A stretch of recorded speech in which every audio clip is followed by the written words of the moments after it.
नमस्कार, मी पंजाब डक। हा पाऊस पूर्व विदर्भ, पश्चिम विदर्भ, दक्षिण महाराष्ट्र, उत्तर महाराष्ट्र, कोकण पट्टी, खानदेश, मराठवाडा सगळीकडे हा पाऊस पडणार आहे, म्हणून हा अंदाज लक्षात घ्यायचा।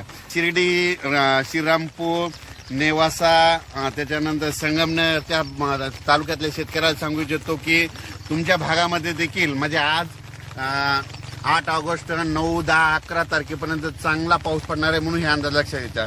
त्याच्यानंतर विदर्भातल्या शेतकऱ्याला सांगू इच्छितो की विदर्भात देखील चांगला पाऊस पडणार आहे। घाटाच्या खाली शेतकऱ्याचे फोन आले होते, तिकडे देखील चांगला पाऊस पडणार आहे, म्हणून हे अंदाज लक्षात घ्यायचा। धुळे, नंदुरबार, जळगाव जिल्हा, पुन्हा त्याच्यानंतर कळवण, नाशिक, लासूर या शेतकऱ्याचे फोन आले की आमच्या इकडे पाऊस नाही। चाळीसगावचे शेतकऱ्याचे फोन आले, पारवळ्याचे आले।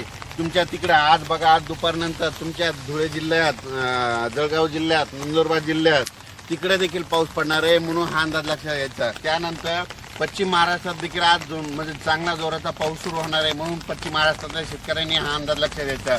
मराठवाड्यातल्या सगळ्याच जिल्ह्यातल्या शेतकऱ्यांनी अंदाज लक्षात घ्यायचा। आजपासून ते 11 तारखेपर्यंत दररोज वेगवेगळ्या गावात पाऊस पडणार आहे, सगळ्यांना जीवदान ठरणार आहे, हे लक्षात घ्यायचं। आता हे झाला 8 तारखेपासून ते 11 ऑगस्ट पर्यंत अंदाज, म्हणजे आज 8 तारखे, 8, 9, 10, 11 4 दिवस दररोज वेगवेगळ्या पाऊस पडणार आहे। सगळ्यांना जिथं पडला नाही तिथं देखील पडणार आहे, त्यांच्या पिकाला जीवदान ठरणारा हा पाऊस असणार आहे। त्याच्यानंतर 12 आणि 13 ऑगस्टला 2 दिवस थोडी विश्रांती घेईन।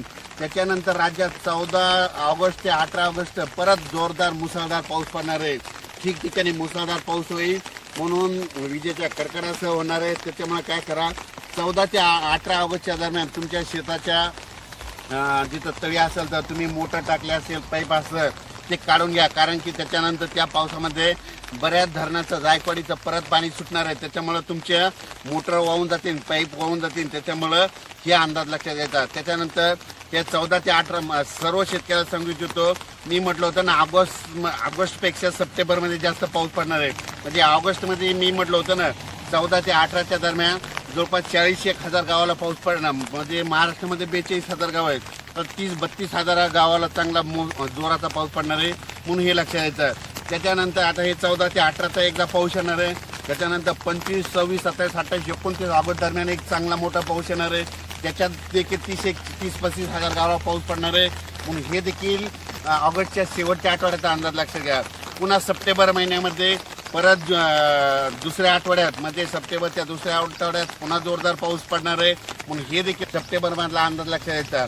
सप्टेंबरच्या शेवटच्या आठवड्यात देखील चांगला जोराचा पाऊस पडणार आहे शेवटच्या आठवड्यात, म्हणून हे लक्षात घ्यायचं। म्हणजे ऑगस्टमध्ये 2 मोठे पाऊस, सप्टेंबरमध्ये 2 मोठे पाऊस आणि ऑक्टोबरच्या फक्त पहिल्या आठवड्यातच एक चांगला पाऊस येणार आहे, आणि दुसऱ्या 20 ऑक्टोबर नंतर पाऊस परत काय होणार, निघून जाणार आहे। अचानक वातावरणात बदल झाला, परत एक मेसेज दिला जाईल उद्याच्याला। धन्यवाद।